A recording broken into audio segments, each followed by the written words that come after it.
Hello बच्चों, यहाँ प्रश्न है, यदि दो समरूप त्रिभुजों के शीर्ष लंबों का अनुपात 2:3 है तो उनके क्षेत्रफलों का अनुपात क्या होगा। तो चलिए इस प्रश्न को हल करते हैं। मुख्य अवधारणा अगर मैं लिखूं,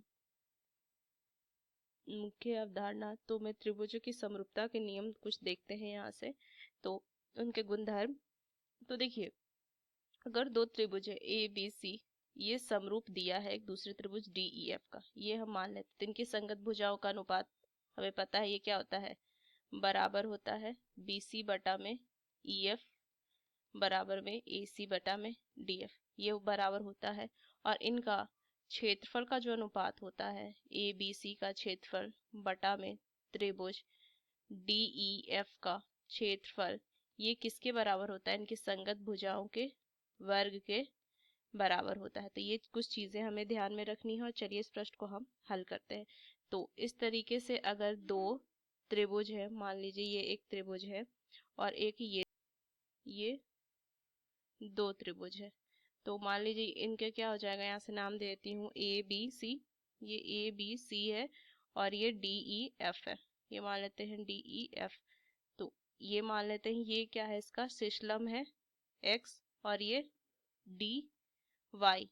अब शीर्षलंब है तो यहाँ से ये 90 डिग्री का कोण बनाएगा। अब देखिए इस प्रश्न को अगर मैं हल करूं तो यहाँ से क्या लिख सकते, अब देखिए यहाँ से ये त्रिभुज जो है ए बी सी, ये क्या है, समरूप है त्रिभुज डी ई एफ का, ये मुझे दिया हुआ है। अब ये अगर ये समरूप है, अब मैं बात करती हूँ त्रिभुज ए बी एक्स का और त्रिभुज डी ई वाई का, ये त्रिभुज डी ई वाई में, ये दोनों में बात करते हैं। तो देखिए ए बी एक्स जो होगा, ए एक्स बी कोण बराबर होगा डी वाई ई का, क्योंकि दोनों 90 डिग्री होंगे, ये लिखेंगे हम। और कोण बी जो होगा वो कोण ई के बराबर होगा, क्योंकि क्यों बराबर होगा, त्रिभुज ए बी सी जो है वो समरूप है त्रिभुज डी ई एफ का।